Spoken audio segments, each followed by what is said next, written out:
Welcome to my review of Last Christmas, directed by Feig, written by Thompson, and starring Emilia, Clarke, and Harry Golding, based on the actual song by George Michael, aka the good version of that song that we all love so much and they'll never get tired of. We follow Kate, a young woman who has subscribed to just doing bad decisions in her life, from her job to her personal relationships and her destructive behavior. However, one day she meets Tom and her life takes a new turn. And for Kate, being the cynic that she is, that seems too good to be true. Let me start this review by saying that I basically love everyone involved with this film.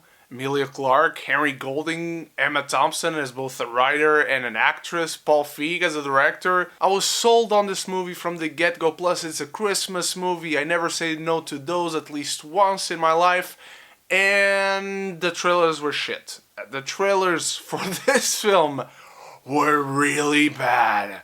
Like really bad. As soon as I saw the trailer, I was like, oh, this is where we're going. Okay. And then I saw it and I really liked this film. It charmed me to no end. From the characters to the actors, the direction, the writing is really sharp. I'm not going to say it's a great movie. Calm down. I'm not here to say this is a must-watch for the year of 2019. It has its quite a few share of problems, and we'll get to those eventually. I don't remember ever relating to a character so much like I did with Kate in this film. Her journey in this film felt extremely personal. It felt very authentic. Emilia Clarke plays that beautifully. I think she has shown what she's capable of outside of Game of Thrones, which is still her best performance, let's be fair. She has proven yet again that she can play very different characters, and this is another one that I love. With all her problems, all her imperfections, all her toxic, self-destructing behavior, I just love seeing this character go through this journey that she goes through. It's harrowing at points. I really felt for this character throughout the film, and I was engaged. And Harry Golding, this is a charming young lad, isn't he? You just can't help but smile when he's on screen. He's got a great voice, he's got a great presence to him, and they have great chemistry. I mean, their chemistry is up there with like movie couples that we see nowadays. I hope to see them team up again very soon. I found the film extremely funny, way funnier than I ever thought, judging from the trailers. The humor is sharp, it's witty, it's very British, and that is as high a compliment as I can give, because British humor is the best humor. And the film's message is about loving yourself and spreading joy, and how spreading joy will only generate more joy for you to appreciate yourself and the people around you when they are around you.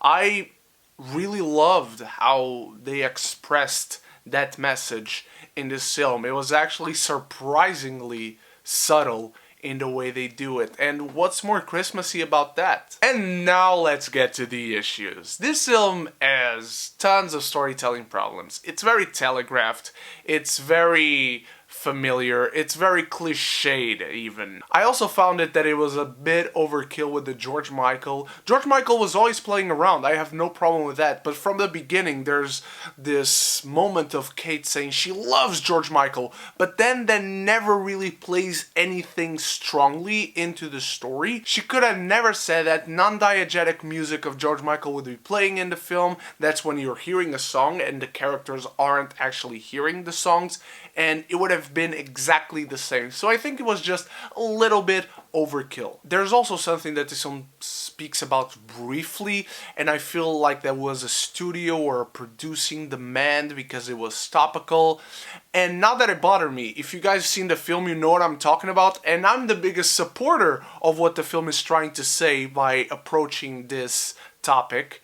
But I just feel it comes in so fast and then gets out so fast, and it's so quickly forgotten, it doesn't really play even a big role, so it might as well not have been there. The biggest problem with this film, however, is that it feels unurgent. It feels mostly inconsequential. Kate is very self-destructive. She's very toxic to everyone around her. Purposefully or accidentally, it just seems that she attracts bad luck, and she constantly makes bad decisions.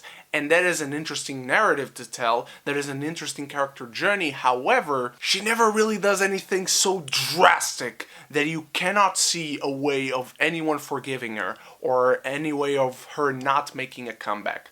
That was the biggest problem of the film for me. Let's address the elephant in the room. You, I'm sure, like me, have your suspicions about what is really going on with this film. Paul Feig and Emma Thompson are very clever filmmakers, and I'm just assuming, but I believe they had in their minds that everyone would go into this film thinking, okay, what is really going on here? And I gotta say, even though it goes, again, into familiar territory and it goes into something that I'm sure a lot of people are thinking of going in, the film kind of plays with that. The film kind of plays with the notion, yes, I know you have your theories, come on in, enjoy the ride, and it plays around with possible scenarios throughout. And again, it does it very cleverly, I thought. This is as comfort food cinema as they come. This is not going to be the first Christmas comedy you think about. It's not going to be the first Paul Feig comedy you think about, but it's going to be something you think about and find yourself going back to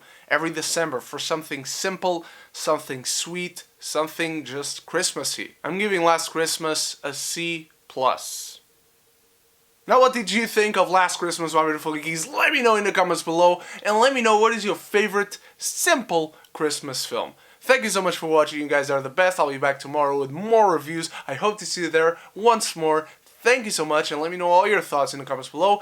And until then, don't forget to subscribe and like, as it really helps me out. But also, stay beautiful, stay geeky, but most importantly, love each other and love the movies.